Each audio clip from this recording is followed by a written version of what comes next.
गाळ काढला गेला तर आमची बाजारपेठ वाचणार. पहिल्यांदा पाणी येते इतकं असं एकदा पाणी आलं नाही कमीत कमी 15 ते 20 वर्ष घेतलं नाही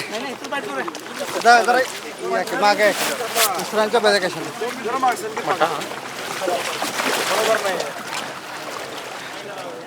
इथं पाणी आलं नाही. पहिल्यांदा हे आमच्या जुन्या बाजारपेठेमध्ये पाणी येतं. पहिल्यांदा जुन्या बाजारपेठेमध्ये जुनी बाजारपेठ जर गाळ काढला गेला तर आमची बाजारपेठ वाचली जाणार आहे. हा रस्ता करत असताना एखादा फूट उंच रस्ता केला तर आमची जुनी बाजारपेठ वाचली जाणार. इकडं पाणी उतरतं आम्ही जवळजवळ पाण्यातच राहतो. जुनी बाजारपेठ दिवस वगैरे पाणी आज ग्रामपंचायतीच्या वर गेला मोबाईल 3-4 फूट. आज इथं 4 ते 5 फूट पाणी आहे. पहिल्या पडणार पाणी गेलं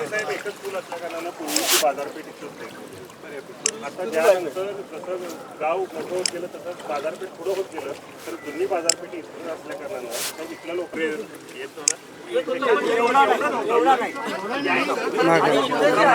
सगळी गरीब जनता आहे आणि त्याच्यात आमची चर्मकार वसाहत इथंच आहे. चर्मकार वसाहत आमची सर्वसामान्य कुटुंबातले लोक आहेत. सगळे एवढा येत होता पाणी उतरत होतं पण आता पाणी उतरत नाही. एकदा पाणी आलं की ही 1 महिना जरा या की मागे की शिरपे करायचं याचा नाही आता काय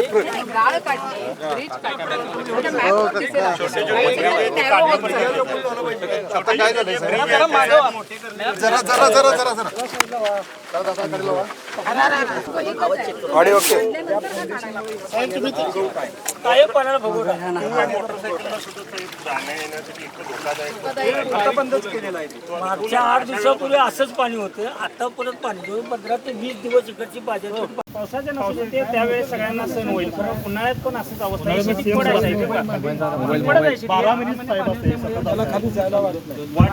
आणि शेती पडत आहे. गटारीच्या माध्यमातून इथून आपल्या मेट्रो रस्त्याला आपण वळतोय ना हे मेट्रो रस्त्याबद्दल ती बघा बॉर्डर फक्त वेशीपर्यंत हे पाणी असंच आहे असंच आहे. आणि आता 12 महिने सुद्धा पर्यायी रस्ता असल्या कारणानं आपल्याला येणं शक्य झालं. आणि अशा प्रकारे तिथं लोकांना सुद्धा यायची अडचण अशी होती की पर्यायी रस्ता सुद्धा नव्हता. आणि त्याच्यात एक मार्ग आहे झाला वर 2 तलाव आहेत आपले लघुपाडा बंधारे. त्याचं 2चं ओव्हरफ्लो आहे. तो ओढा कमी पडतोय आणि त्या ओढ्याचं पाणी सगळ्यावर शेतीतनं विसर्ग व्हायचं. प्रस्ताव साहेबांनी आणि तो ओढा एक खुदाई व्हायला पाहिजे तर आमची 1-2-2.5 एकर शेती पिकाखाली येणार. करंगोली तलाव काय दिले नाही अलमट्टीचं कर्नाटक सरकारनं जवळजवळ 3,25,000 क्युसेक सोडायचं काम त्या ठिकाणी केले. त्याबरोबर हिडकल डॅम ज्याचा परिणाम आमच्या या गडिंग्लज आणि या भागामध्ये होतो तिथूनही पाणी सोडण्याचं काम त्या ठिकाणी करत आहेत. मला वाटते कर्नाटक सरकारनं एक सकारात्मक पाऊल घेतलेलं आहे. मुख्यमंत्री उपमुख्यमंत्र्यांचे मला धन्यवाद द्यायचे आहेत की त्यांनी एक सकारात्मक भूमिका घेतली आणि हा समन्वय कायमच आहे आणि तो पुढेही राहील अशी मला खात्री आहे. महाराज आता सत्राला सुरुवात झालेली आहे मात्र पंचनामे अजूनही कुठे झालेले नाहीचं. अनेक पूरग्रस्तांची तक्रार आत्ता सुद्धा आजऱ्यामध्ये आदरणीय खासदार साहेबांनी आढावा घेतला. 30% पंचनामे झालेले आहेत, 70% झालेले नाहीत. प्रशासन नेमकं कुठल्या कामात व्यस्त आहे मला माहीत नाही. काय हरकत नाही, लाडकी बहीण योजना लोकांच्यापर्यंत पोचवली पाहिजे परंतु लाडका पूरग्रस्त हा देखील प्रशासनानं विसरू नये.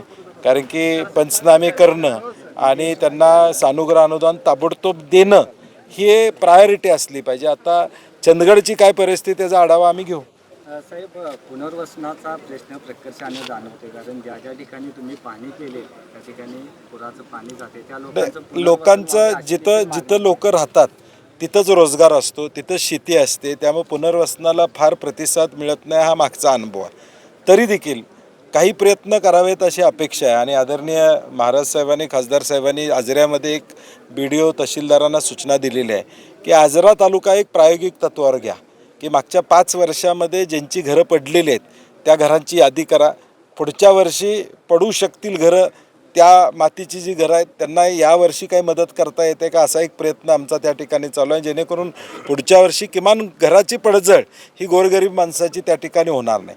आणि पुनर्वसन जिथं शक्य असेल तिथं लोकांनी गेलं तर शासनाने त्यांना पुनर्वसन करून दिलं पाहिजे. 2000 करण्याची गरज वाटते काय? कारण ज्या 2-2 दिवस जिथं पाणी थांबलेलं आहे पुराचं तिथं मदत देणार असं त्या जी आरमध्ये आहे. नाही, मला वाटतं ज्या घरात पाणी आलं त्या घराला मदत दिली पाहिजे. 48 तास पाणी राहिलं पाहिजे. आता तिथं प्रत्येक घराच्या बाहेर मग एक अधिकारी नेमावं शासनानं 48 तास आहे का बघायला, म्हणजे मग कळेल 48 तास होतं का नव्हतं. आता हे सगळे नियम बाजूला ठेवून शासनानं सरळ हस्ते मदत करण्याची, गरीब अडचणीत आहे त्याला मदत करणं आणि कागदी घोडे नाचवण्यापेक्षा मदत करणं अपेक्षित आहे. करतायत काय सांगायला? नाही, आता पहिल्यांदाच पुराच्या वेळेसची पाहणी केलेली आहे आणि निश्चितच इथं सुधारण्याच्या दृष्टिकोनातून आणि रस्ता उंच करण्याच्या दृष्टिकोनातून, गाळ काढण्याच्या दृष्टिकोनातून जे काय लोकांनी आता आपल्याला सांगितलं आहे त्याचा निश्चित विचार करून आणि इंजिनियर्सच्या सल्ल्याने आणि इथल्या लोकांच्या सल्ल्याने जे काय करता येईल ते निश्चित होईलच. महाराज, दरवर्षी महापुराचा फटका बसतो. 19ला आला, 21ला आला, मात्र हे महापूर थांबावं यासाठी कुठेही प्रयत्न होत नाही. अतिक्रमण वाढतंय सगळीकडे. दरवर्षी तर काही येत नाही, परंतु 19ला आला होता, 21ला आला होता मोठे पूर, महापूर म्हणा, अतिमहापूर.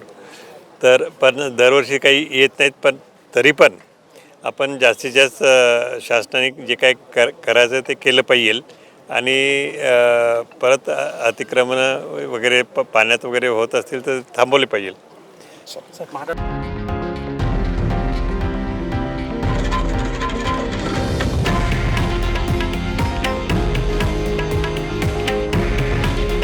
हे आहे देशातील नंबर 1 न्यूज नेटवर्क आणि आपण पाहत आहात TV9 मराठी. काळजी तुमची, हित महाराष्ट्राचं.